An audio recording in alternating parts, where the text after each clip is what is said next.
unlimited credit card. So for me to increase the debt ceiling, I would only do it on one caveat, that the Democrats would have to meet me halfway, and that's because I need to see the light at the end of the tunnel. I would vote to increase the debt ceiling temporarily in stages, if under one condition. Is that we passed a budget ballot amendment to the Constitution so that we see the light at the end of the tunnel and we can stop doing what we're doing, is mortgaging our grandkids' future. Thank you. Yes, and I'll not jump in so fast to cut off the clapping in the future. So, switching around, Dick, you'll go first. Yesterday, Bill Bryant and company held a panel up here talking about how Republicans are going to have to reach out, particularly in swing districts, on issues like education and the environment. We're going to win districts like yours.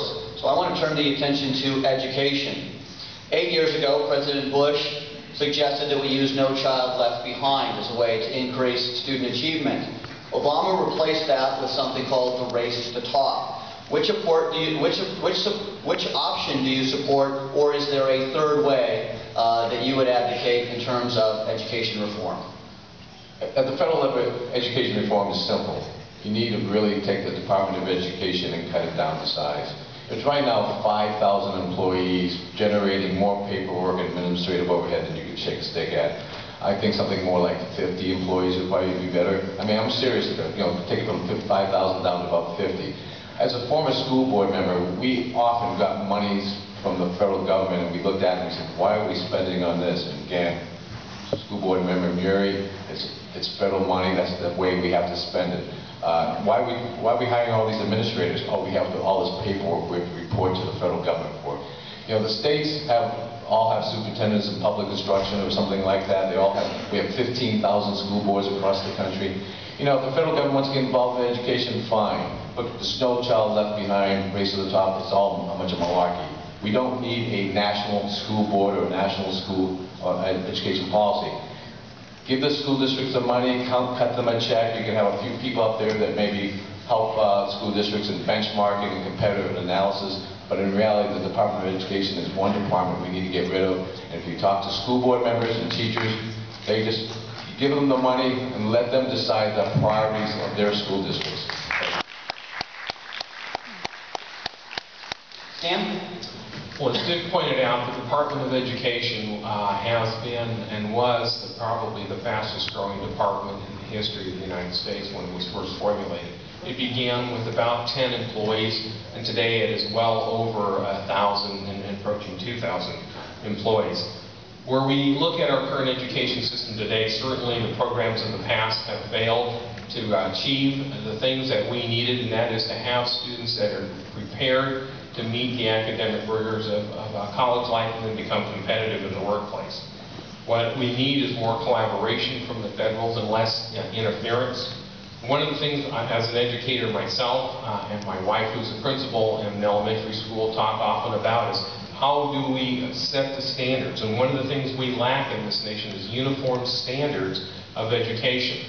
We also need to ensure that when our students reach the college level, that they are prepared and ready to meet those rigors. The majority of students do not when they get there. And we need to prepare those kids so that they are competitive in the 21st century.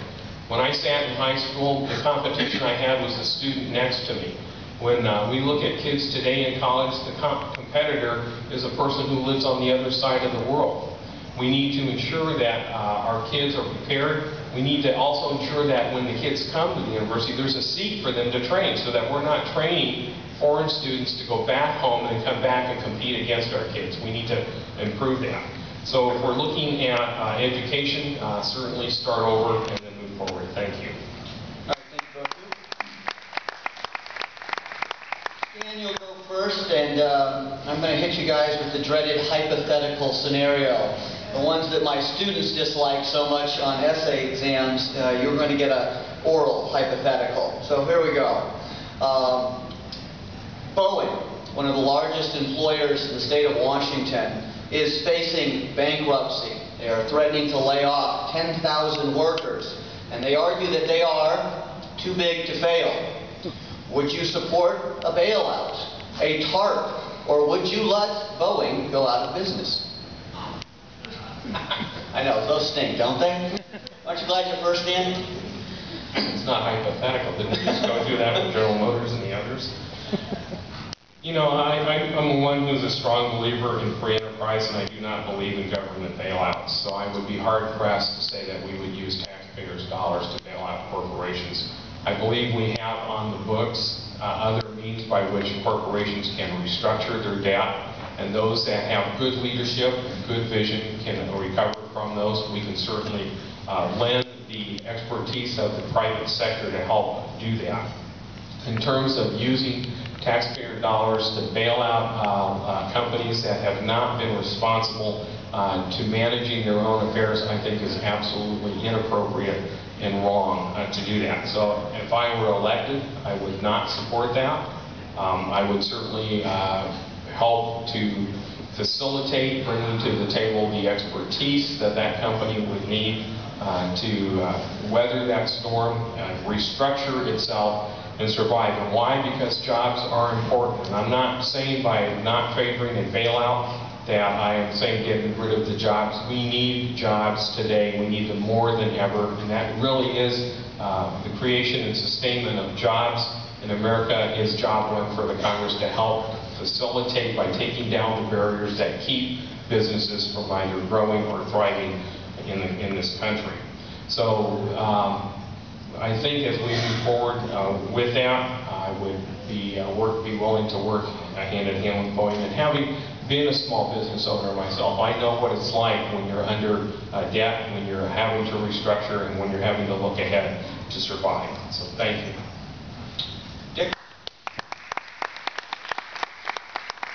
I'm going to say a lot of ditto to a lot of what you just said. It's nobody's too big to fail, and if Boeing ever got into that situation, hypothetically, it has got a good product line, it's got products that people need, there's a lot of contracts with the Department of Defense.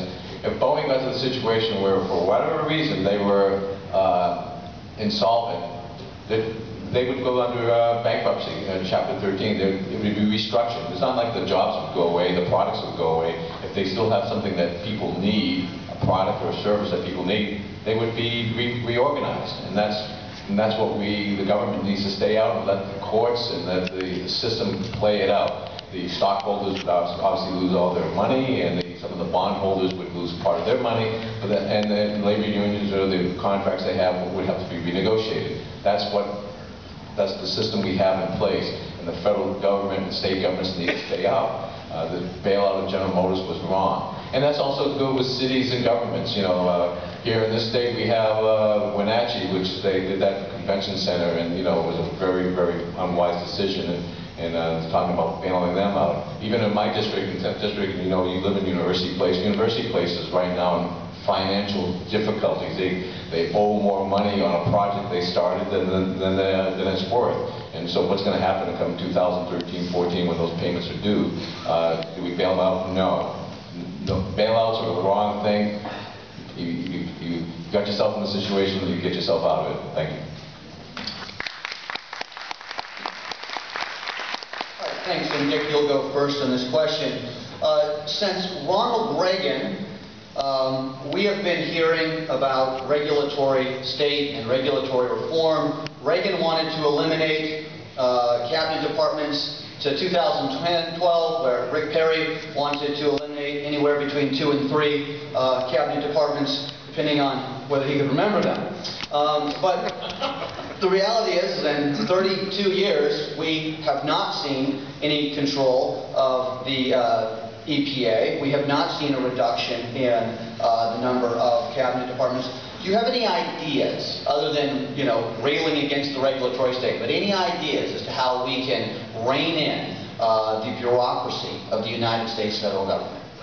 Well, number one is elect a president who's got good experience in dealing with both business and government, and I'm always in favor of electing the next president as somebody who's been a governor, who's actually operated in a state and worked with people. We need to just cut some of these agencies down to size, and you can do it in the congressional level by not funding them. Here in Pierce County, over the last 6, 7 years, every year we've taken a little bit here and a little bit there from a lot of these different agencies, and we give them kind of guidance, and then the executive implements that guidance, but we did it by cutting their budget. I